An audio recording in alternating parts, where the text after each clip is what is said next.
Good morning students. अब देखिए आज हम डिस्कस करेंगे चैप्टर 5 के न्यूमेरिकल क्वेश्चंस। करते हैं स्टार्ट। 1 ओम, 2 ओम व 3 ओम के 3 प्रतिरोध श्रेणी क्रम में संयोजित हैं। प्रतिरोधों के संयोजन का कुल प्रतिरोध क्या है? यदि प्रतिरोधकों को 12 वोल्ट की बैटरी से जोड़ दिया जाए जिसका आंतरिक प्रतिरोध नगण्य है, तो प्रत्येक प्रतिरोधक के सिरों पर वोल्टता का मान ज्ञात कीजिए। देखिए सिंपल न्यूमेरिकल है।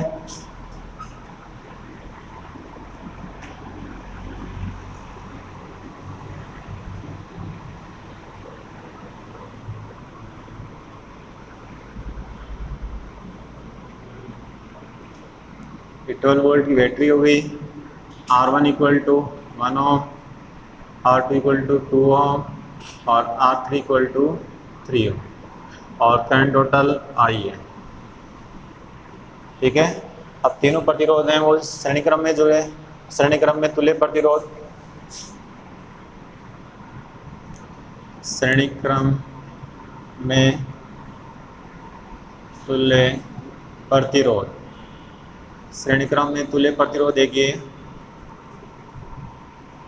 RS equal to R1 plus R2 plus R3। RS करेंगे तो 1 प्लस 2 प्लस 3 आ जाएगा 6 ओके। और परिपथ में प्रवाहित धारा I equal to V upon RS। आरोपित कुल वोल्टता 12 वोल्ट अपॉन कुल प्रतिरोध, तो 12 अपॉन 6 इक्वल टू आ जाएगा 2 एम्पियर। तो प्रत्येक प्रतिरोधक में प्रवाहित धारा का मान होगा वो होगा 2 एम्पियर। अब देखिए इन पर वोल्टता पूछी है, तो R1 पर वोल्टता तो वो हो जाएगी V1 equal to I into R1, I R2 R1 1 तो आएगा 2 वोल्ट। ठीक है। R2 पर वोल्टता V2 equal to I R2 2 into 2 equal to 4 volt. और R3 पर वोल्टता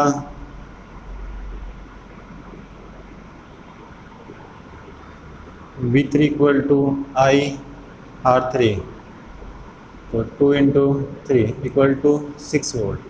टोटल कितना हो गया? 2 प्लस 4 6 6 से 12 और आपने कितना अप्लाई कर रखा है इसमें 12 वोल्ट इक्वल हो गए ना। ओके। नेक्स्ट न्यूमेरिकल देखिए। कमरे के ताप मतलब 27 डिग्री सेल्सियस पर किसी तापन अवयव का प्रतिरोध 1000 ओम है। यदि तापन अवयव का प्रतिरोध 117 ओम है तो अवयव का ताप क्या होगा?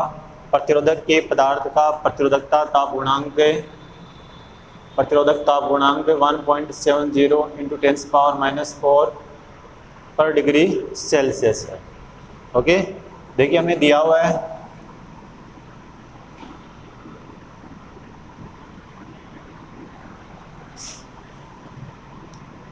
T1 27 डिग्री सेल्सियस और इस टेम्परेचर पर रेजिस्टेंस है वो 100 ओम। ये 100 ओम है, 100 ओम। ओके। और T2 टेम्परेचर पर 117 ओम और अल्फा में दे रखा है 1.70 10⁻⁻4 पर डिग्री सेल्सियस। तो हमें T2 ज्ञात करना है। ठीक है। तो हम जानते हैं कि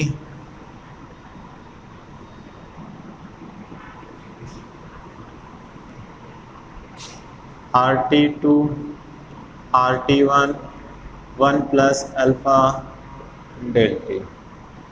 RT2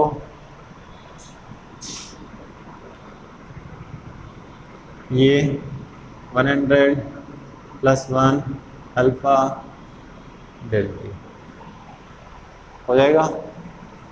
इसको जलाएंगे अपॉन में आ जाएगा 1 प्लस अल्फ़ा डेल्टा, ये आ जाएगा 1.17 और 1 प्लस अल्फ़ा डेल्टा। इसको जब लेकर आएंगे तो अल्फ़ा डेल्टा इक्वल टू आ जाएगा अपने पास 1.17 माइनस 1, तो alpha delta equal to 0.17। Okay, तो delta equal to 0.17 upon alpha, और अल्फ़ा अपने को गिवन है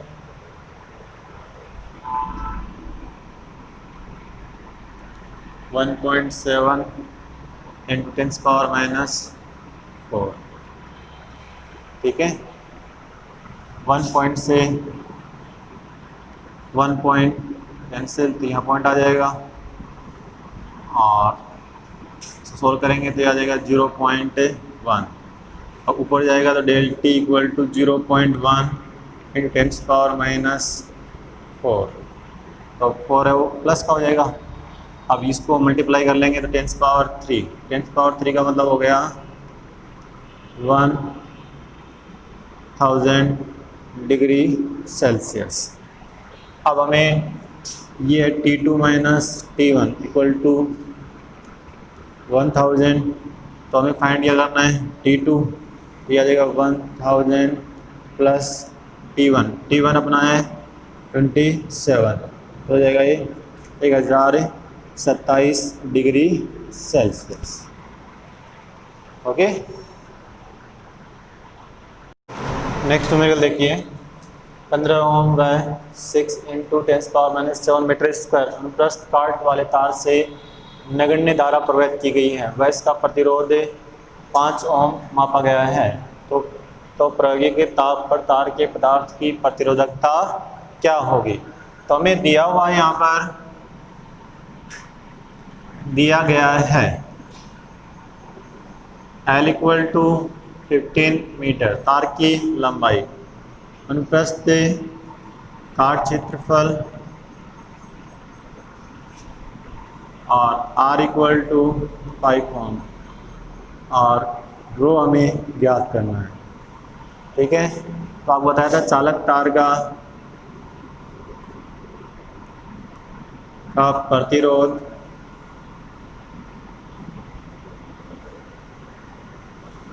R equal to rho L upon A, अतः प्रतिरोधकता rho equal to R A upon L. R इसमें दिया हुआ है अपने को 5 और ए अपना 6 इंटू 10⁻⁷ अपॉन एल, एल यहाँ पर ओके 5 से कर देंगे तो 3 कर देंगे तो 2, तो rho equal to 2 into 10⁻⁷ ohm metre. Okay, clear? अब देखिए नेक्स्ट न्यूमेरिकल, एक कुंडली जिसका प्रतिरोध 4.2 ओम है जो पानी में डूबी हुई है, यदि इसमें 2 एम्पीयर की धारा 10 मिनट के लिए प्रवाहित की जाए तो कुंडली में कुल कितने कैलोरी ऊष्मा उत्पन्न होगी? J इक्वल टू 4.2 जूल पर कैलोरी। ओके, तो देखिए दिया गया है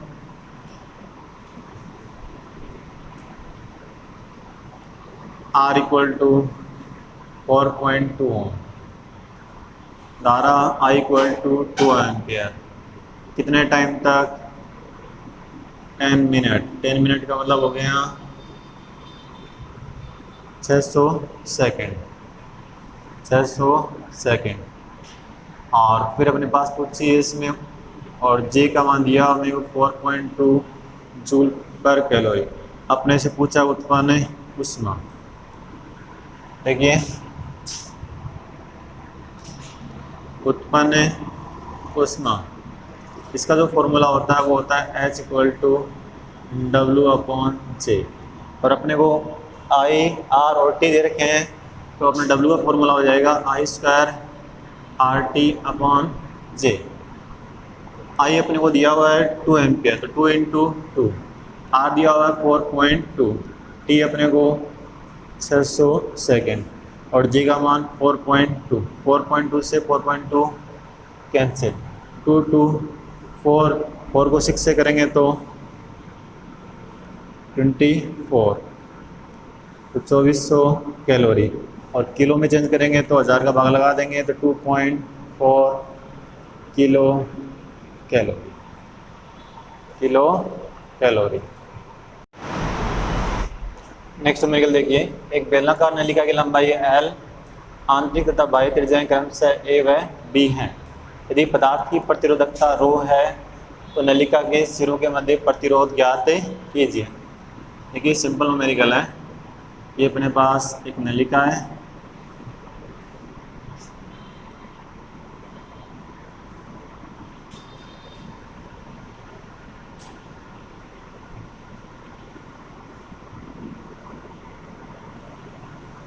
ठीक है।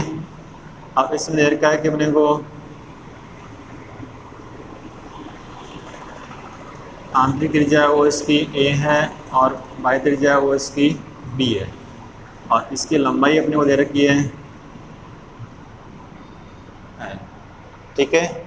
अब देखिए नलिका का प्रतिरोध निकालेंगे। नलिका का प्रतिरोध R=ρL/A। तो रो तो हमें दिया हुआ है, L भी दिया हुआ है, लेकिन A नहीं दिया, तो A हमें ज्ञात करना पड़ेगा। तो नलिका का अनुप्रस्थ काट क्षेत्रफल ये हो जाएगा बाह्य क्षेत्रफल माइनस आंतरिक क्षेत्रफल। तो बाह्य क्षेत्रफल अपना हो जाएगा पाई और B² माइनस पाई A²। तो पाई कॉमन होगा, यह आ जाएगा B² माइनस A²। बताइए यहाँ तक कोई प्रॉब्लम नहीं है।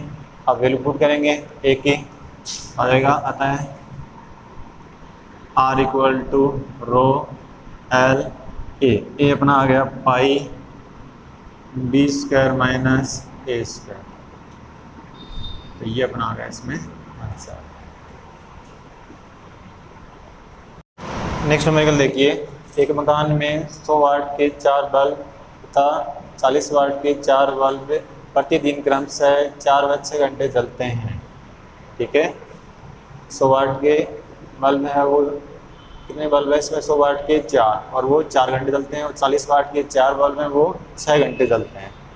और 2 पंखे जो 60 वाट के प्रतिदिन 8 घंटे चलते हैं। अगर हम महीना 30 दिन का माने तो विद्युत ऊर्जा के खर्च की गणना कीजिए। यदि विद्युत दर प्रति यूनिट 5 रुपये है, ठीक है। देखिए पहले तो हम एक दिन का विद्युत ऊर्जा व्यय निकालेंगे। एक दिन में कितनी ऊर्जा व्यय हो रही है, फिर उसको हमें 30 से गुणा कर लेंगे। अब ऊर्जा का फॉर्मूला क्या होता है, हमने आपको बताया था। अपने को दे रखे हैं वाट और आवर, घंटे दे रखे हैं ना अपने को, तो हम इसको निकालेंगे वाट आवर में। तो आपको मैंने बताया था कि ना पावर होती है P=W/T, तो ऊर्जा अपने पास क्या आएगी P×T, ठीक है। अगर हमें शक्ति को समय से गुणा कर देंगे तो अपने पास आ जाएगी ऊर्जा। देखिए 100 वाट के 4 बल्ब द्वारा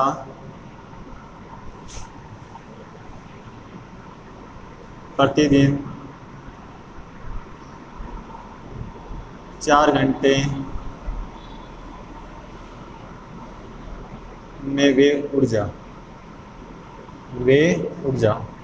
तो W1 ऊर्जा जाएगी अपनी टोटल। तो कितने अपने पास 100 वाट की 4, तो 4 इंटू 100, ये तो आ गया 400, तो आ गया अपने पास वाट। और कितने घंटे चलते हैं 4, तो ये आ गया 1600 वाट। आ गया समझ में। फिर 40 वाट के 4 बल्ब द्वारा प्रतिदिन 6 घंटे में वे ऊर्जा। तो W2 इक्वल टू 6 घंटे चलते हैं और अपने 4 ही बल्ब, तो 4 इंटू और 40 वाट के हैं और 6 घंटे चलते हैं, उसको गुणा करेंगे 16 और 16 को 6 से करेंगे तो 960 वाट। ठीक है। फिर है अपने पास फैन कितने हैं 2, तो 60 वाट के 2 पंखों द्वारा प्रतिदिन 8 घंटे में वे ऊर्जा।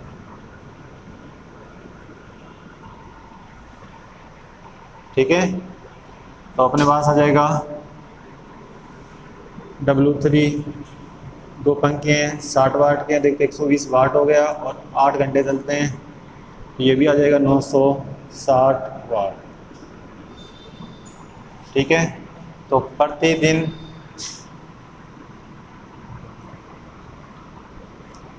वे कुल ऊर्जा वो आ जाएगी अपनी 1600 प्लस 960 प्लस 960, इसको ऐड कर लें हम, तो 1600 प्लस 960 प्लस 960 करेंगे तो 0 और ये 12, 18, 24, 25 और ये आ जाएगा 3, ये टोटल आ जाएगा 3520 वाट आवर।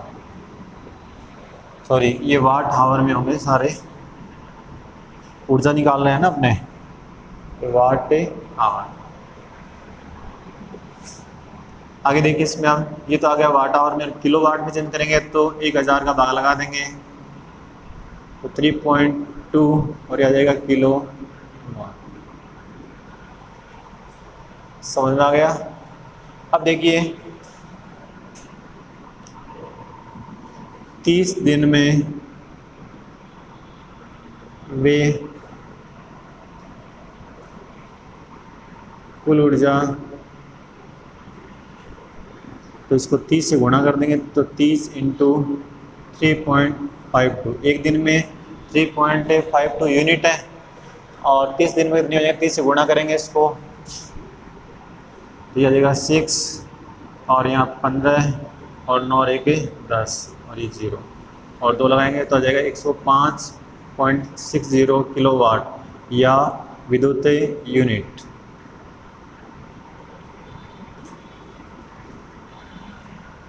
अगर समझ में यहाँ तक, अब निकालना में विद्युत खर्चा, विद्युत का कितना खर्चा होता है, वो आ जाएगा कुल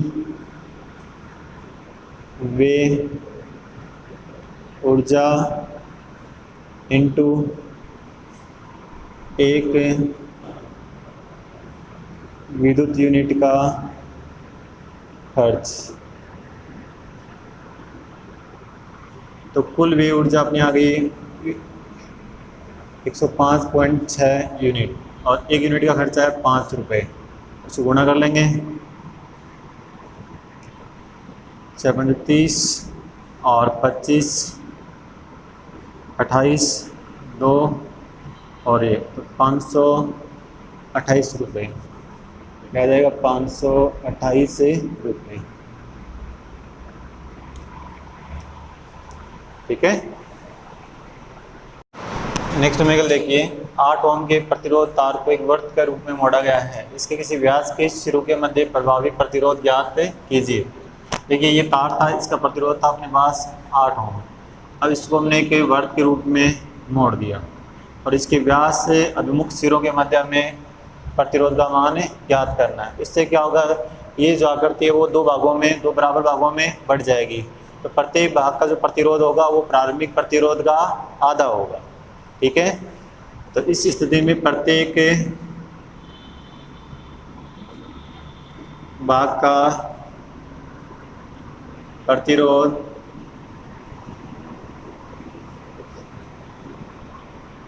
प्रारंभिक प्रतिरोध का आधा होगा। तो 8/2 करेंगे तो यह आ जाएगा 4। ठीक है, और चूंकि R1 व R2 समांतर क्रम में संयोजित हैं, अतः इनका तुल्य प्रतिरोध R इक्विवेलेंट आ जाएगा R1 × R2 upon R1 + R2, 4 × 4 और 4 + 4, तो 16/8 = आ जाएगा 2।